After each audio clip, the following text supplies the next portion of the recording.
Bem-vindo a mais um podcast de saúde e morte. O tema escolhido para falar foi sobre a osteopenia. Ela é frequentemente confundida com a osteoporose. Isso acontece porque, nas duas situações, os ossos são os órgãos do corpo afetados, e ambas resultam na diminuição da massa óssea. Entretanto, osteopenia e osteoporose diferem em definição, sintomas e tratamento. De acordo com a Organização Mundial da Saúde e com o chamado T-score, o paciente tem osteopenia quando a densidade dos ossos está entre -1 e -2,5%. Se os valores detectados pelo exame que avalia a densidade óssea for de até -1%, o resultado é considerado dentro dos parâmetros de normalidade, de acordo com a idade. Neste podcast, esclareço o que é osteopenia e quais as diferenças entre essa condição e a osteoporose, além de apresentar soluções em telemedicina que podem ajudar no tratamento. Sobre o que é osteopenia. É a perda gradual de massa óssea. Não se trata de uma doença, mas sim, de uma condição pré-clínica, ou pré-doença. As células do corpo humano estão sempre se renovando, o que inclui os ossos, e a osteopenia acontece quando algo sai errado nesse sistema. Ao longo dos anos, um osso novo dá lugar ao osso antigo, que, por sua vez, é reabsorvido pelo organismo. Esse processo ocorre devido à ação de três tipos de células: os osteoblastos, que fazem a reprodução da matriz óssea, os osteócitos, que regulam os minerais no tecido ósseo, e os osteoclastos, responsáveis por absorver a massa envelhecida e substituí-la por matrizes novas. É por isso que o corpo consegue restaurar os ossos em casos de lesões ou fraturas. Quando um paciente é acometido pela osteopenia, significa que houve um desequilíbrio nesse processo de renovação. Isso ocorre quando o corpo não consegue reabsorver o osso antigo, ou quando o osso novo não surge com a rapidez que deveria. Essa dificuldade, então, gera perda gradual de densidade óssea. A partir dessa situação, pode surgir um quadro de osteoporose, doença que compromete a resistência óssea. Sobre a diferença entre osteopenia e osteoporose. Osteopenia e osteoporose são dois quadros que têm a mesma origem, porém, com riscos e possibilidades de tratamento diferentes. A principal diferença entre elas é que a osteoporose é uma doença degenerativa dos ossos causada principalmente pelo avanço natural da idade. Ao longo dos anos, a capacidade do organismo de se regenerar e de produzir ossos novos diminui. Em função disso, os ossos enfraquecem e ficam mais suscetíveis a fraturas. Já a osteopenia não é considerada uma doença, e sim uma condição pré-clínica na qual o paciente apresenta densidade óssea abaixo do normal. Outra diferença está nos sintomas. A osteopenia é silenciosa e não apresenta sinais, a não ser que evolua para uma osteoporose.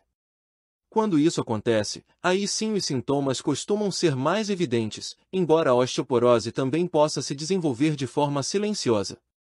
Quem tem essa doença pode sentir dores nas costas, ter deformações ósseas e sofrer fraturas com facilidade. Entretanto, quando há um quadro de osteopenia, é porque a massa óssea já está enfraquecida. Isso por si só já indica fragilidade nos ossos e, portanto, aumentam as chances de fratura. Só que o risco se torna ainda maior quando se trata de osteoporose. Esta, por sua vez, ocorre principalmente nas regiões do fêmur, da coluna e dos pulsos. É por isso que uma das recomendações médicas nesse caso é tomar cuidado ao se movimentar, pois uma queda pode ser suficiente para ocasionar a ruptura dos ossos. Sobre a partir de qual idade se inicia a osteopenia. Tanto a osteopenia quanto a osteoporose tendem a aparecer a partir dos 55 anos de idade. Metade dos casos costumam surgir por volta dessa faixa etária. Em relação aos dois quadros, embora ambos os sexos possam desenvolver essas condições, existe uma maior predisposição em mulheres, por causa da menopausa. É que a partir desse período, a produção de estrogênio diminui. E como esse hormônio facilita a absorção de cálcio, ele ajuda na saúde dos ossos. Logo, sua ausência aumenta a chance de desenvolver osteopenia e osteoporose. Em relação ao diagnóstico, as duas situações podem ser identificadas por meio do mesmo exame, a densitometria óssea. Rápido e indolor, o procedimento utiliza raios-x para medir a densidade dos ossos em regiões normalmente afetadas pela perda de massa óssea.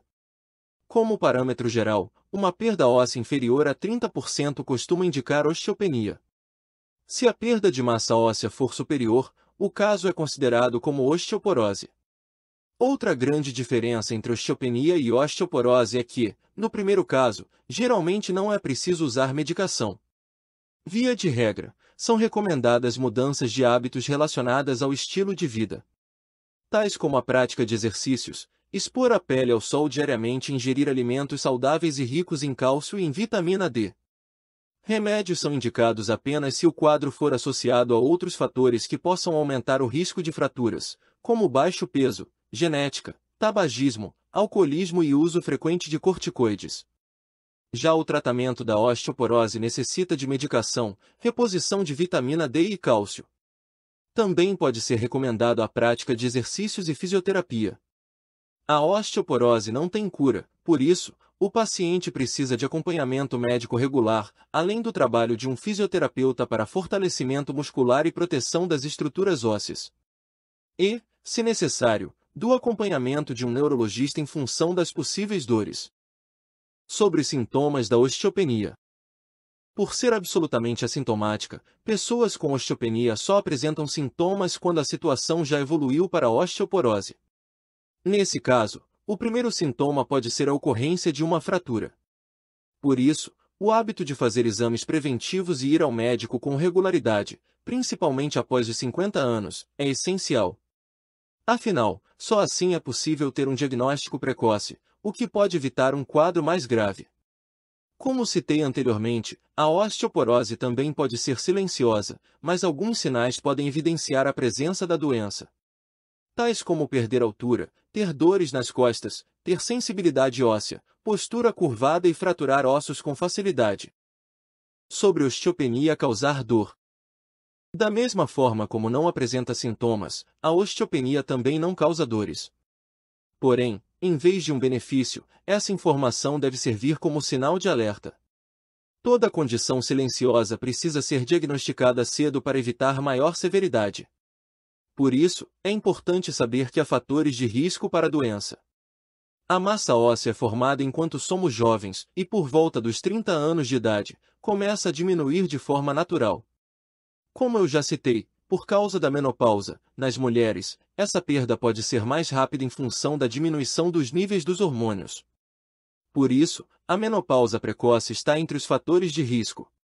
Outros fatores são: idade avançada, expor-se pouco ao sol, não ingerir alimentos com cálcio e vitamina D, tabagismo, alcoolismo, peso corporal acima ou abaixo do que é considerado saudável, sedentarismo, uso prolongado de medicamentos que interferem na formação óssea, doenças que impactam na absorção de vitaminas e minerais. Saiba como diagnosticar a osteopenia. A osteopenia é diagnosticada através de um exame chamado densitometria óssea. Ele detecta a redução da massa óssea com precisão, mesmo que o quadro ainda seja precoce. O procedimento avalia as regiões comumente atingidas pela osteopenia, coluna lombar e região do fêmur e do rádio. É um exame rápido, que dura aproximadamente 5 minutos, e com baixa exposição à radiação. Se a densitometria óssea for feita cedo e o diagnóstico for precoce, há muito mais chances de retardar ou até prevenir uma situação mais grave. E até mesmo evitar que o quadro evolua para uma osteoporose. Durante a densitometria óssea, o paciente fica deitado em uma mesa semelhante à utilizada no raio-x. Nesse momento, o laser pode percorrer o corpo e digitalizar os ossos. É importante citar que, além de um bom equipamento, também é preciso que o exame seja realizado por um técnico competente. E que um médico avalie se o exame foi bem feito para que o laudo seja confiável. Sobre o tratamento para osteopenia. O principal tratamento para osteopenia se faz pela mudança de hábitos de vida. A primeira recomendação, se for o caso do paciente, é abandonar o tabagismo e o sedentarismo. Entre as atividades mais recomendadas estão corrida, musculação e dança, sendo sempre essencial o acompanhamento de um profissional da área. Exercícios na água, como hidroginástica e natação, não ajudam na absorção de cálcio e de vitamina D, Por isso não são recomendados para este propósito específico, apesar de serem muito bons para a saúde em geral. Também é importante corrigir se houver deficiência de vitaminas e minerais. Normalmente, isso é feito através dos alimentos e do aumento da exposição ao sol. Em caso de maior risco de fratura, é possível utilizar os mesmos medicamentos indicados para o tratamento da osteoporose. Saiba quem trata osteopenia. Como a osteopenia é um quadro relacionado ao metabolismo, há mais de um especialista capaz de investigar, diagnosticar e tratar a situação. Esse acompanhamento pode ser feito por endocrinologista, reumatologista, ortopedista e, no caso das mulheres, até mesmo pelo ginecologista. Pois, como citei ao longo do texto, as alterações hormonais da menopausa influenciam na diminuição da massa óssea. Entretanto, caso o quadro evolua para a osteoporose, provavelmente será necessário o acompanhamento de um fisioterapeuta para fortalecimento físico e de um neurologista para tratar possíveis dores. Sobre osteopenia ter cura. Reverter um quadro de osteopenia é muito difícil. Não há cura, mas há como controlar. Por isso, o melhor investimento é na prevenção. E se o diagnóstico de osteopenia já estiver confirmado, é essencial manter um acompanhamento médico por tempo indeterminado. Nesse caso, o principal objetivo é evitar fraturas e a osteoporose. Entenda como prevenir a osteopenia. A prevenção da osteopenia deve começar ainda na juventude. A melhor maneira de fazer isso é investir em alimentação, hábitos e estilo de vida saudáveis. Além disso, ir ao médico com regularidade também é uma forma de prevenção. É preciso manter uma alimentação com todos os nutrientes, rica em cálcio e em vitamina D. Expor a pele ao sol, deixando braços e pernas expostos sem protetor solar durante 10 a 15 minutos por dia, nos horários recomendados, é claro, é importante. Além de exercitar-se durante pelo menos 30 minutos por dia. O ideal é que a regularidade seja de 5 dias por semana. Esse hábito ajuda o corpo a manter a densidade óssea, a fortalecer a musculatura e a melhorar o equilíbrio em geral. Até porque isso reduz a chance de o paciente levar um tombo, o que pode ocasionar fraturas. Também é altamente recomendável não consumir bebidas alcoólicas e cafeína em excesso, além de não fumar. Telemedicina no diagnóstico e tratamento da osteopenia. Embora já amplamente reconhecida entre profissionais da área, a telemedicina ainda encontra alguma resistência entre os pacientes. É preciso dizer que esse método é um grande aliado na prevenção e no diagnóstico de doenças. Não há, em nenhum aspecto, quaisquer prejuízos em optar por uma teleconsulta, desde que a condição do paciente permita esse atendimento à distância. Em muitas especialidades, a conversa entre médico e paciente já é suficiente para um bom atendimento. É possível que os médicos executem seu trabalho como se estivessem de fato frente a frente com o paciente, tal como na forma presencial. Em caso de prevenção ou de diagnóstico da osteopenia, um médico consegue questionar sobre a rotina, solicitar exames ou falar sobre o laudo de um exame já realizado e dar o diagnóstico e tratamento corretos. Da mesma forma, é possível propor novos hábitos, recomendar novos exames e receitar medicamentos. Por isso, acredito muito na telemedicina como uma ajuda valiosa para médicos e pacientes. Principalmente porque economiza tempo, e isso para quem precisa de atendimento médico é primordial. Se você tem um serviço de densitometria que realiza o exame, pode enviar os arquivos para nossa plataforma e ter o laudo de maneira rápida e eficiente. Solicite um orçamento no nosso site.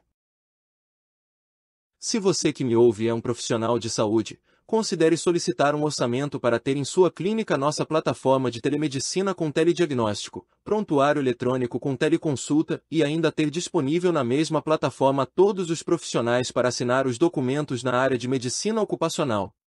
Visite o site da Telemedicina Moche agora mesmo.